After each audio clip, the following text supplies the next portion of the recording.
Hello retro fans, today we are looking at Donkey Kong 3. It's one of the rare Nintendo Game Watch microsystems, known also as a microverse system, where you have two players. You could play one player against the thing, now you could play two players.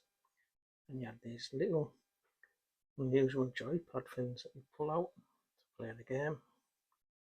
There was actually only 3 of these microsystems made. There was boxing, and there was Donkey Kong Ice Hockey. It was a blue box, boxing was a red one, and both two-player games. Boxing was really good, like I wish I'd never sold it. I sold it years ago, but I wish I'd kept it. Anyway, unusual is because we pull out these little joypads and store it in the thing. I'll show you how it plays in a minute. I'll get it in the box. Right, so as you can see, I've got the box. Comes in this little unit here, and you basically open it up. It's got the two joypads sitting in it. So see, you open it up, and got the two little joypads behind. You basically wind the joypads out to play. So you've got these little joypads. You basically twist them around here. You've got the little arrows there. You've got to turn them to get them to come out. Let it fiddle it.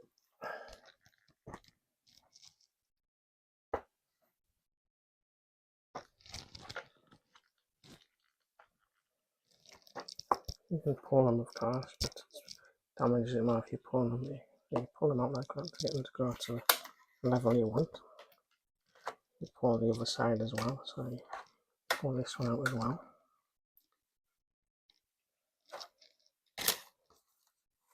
And you basically close the unit on itself. You can show the joypads are out.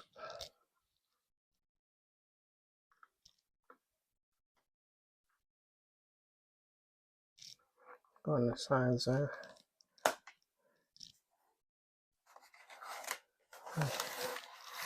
And close the unit.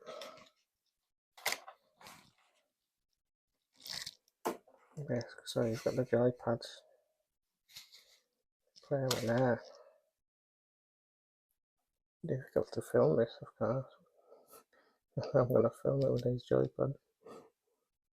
Anyway, you've got your game here, game being your time button, and then you've got your Donkey Kong there on the left, and you've got your Mario there on the other side. And basically what you do is you've got to shoot each other. I think it's like spray gun, like getting the greenhouse game and what. You basically, first one to get sprayed with this weed killer or whatever it is 3 times loses. The game, see how it plays. Right, so we'll press game 8. One of the games, show you how it plays. Right, basically, you've got Donkey Kong Jr. on the right now, player 1. Donkey Kong's on the left. You play a 2-player game. One of you plays Donkey Kong, one of you plays Donkey Kong Jr. Basically, it's like greenhouse. You've both got a weed killer spray. You've got to fire at each other and try and knock each other off your perch. The first one to get hit 3 times loses. Now, you don't get unlimited weed killer. You've got to go to the right there, collect some more, and you run out. It's basically shooting up, really. It's like a weird version of the cowboy game Boot Hill or something, where you gotta fire at each other. But it uses like the same graphics as the greenhouse game and a lot of it. Obviously you've got the graphics of Donkey Kong Jr. and Donkey Kong they've been used in previous games. The idea is to rack up as many points as you can and to get last the longest in the two-player game.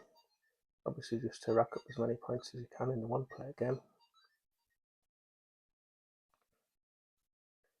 I have to say, like, there's two other micro system games, boxing and ice hockey, which are miles better than two-player games. Boxing is probably one of the most enjoyable game watches you can buy. There's two of you on, and you can have some really good fights and that. Same with the ice hockey, you can have some good like sports battles and that. The game have quite good music. I can honestly say this would be a bit useless on one player. I don't see the point of it in a one-player game really. Probably one of the worst game watches you can buy for a one-player game. Conversely, it'll be a good two-player game, and it's one of the rare game watches you can actually play two players on. So yeah, this is like a relative or a friend to play with, worth buying. I think if you were just playing it yourself, it's like not worth buying at all. It's a bit pointless really by yourself.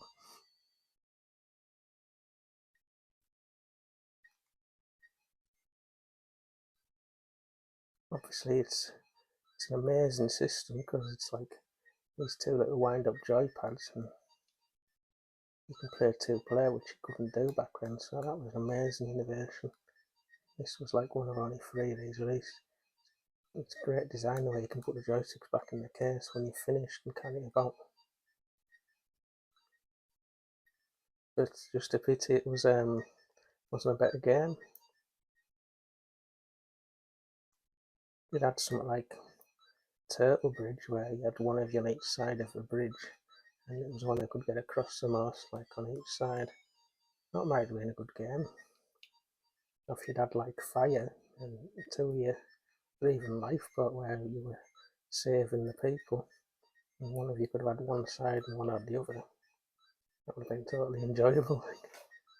But it's worth buying if you collect game watches because it's one of the rare ones. And it's unusual because there's only 3 microsystems made. But gameplay wise, it's a bit lacking. Sounds amazing and the graphics are good. That's one of the best features you get in the game. Watch that little sun there. All in all, great innovation. These little pads are great. Very unusual. If you're going to buy a micro system, buy yourself boxing or even ice hockey, but I think the ice hockey one goes for way too much money now. You can still pick up boxing fairly cheap. So if you're going to buy a Nintendo micro system, buy the boxing instead of Donkey Kong free. Great graphics, great design, but lacking in gameplay, I think. Anyway, I've got some more game watches on, quite a few now on the channel. I've got about 90 electronic games. If you like this review, like and subscribe and go and have a look at the rest of them. I'll see you next time at our family.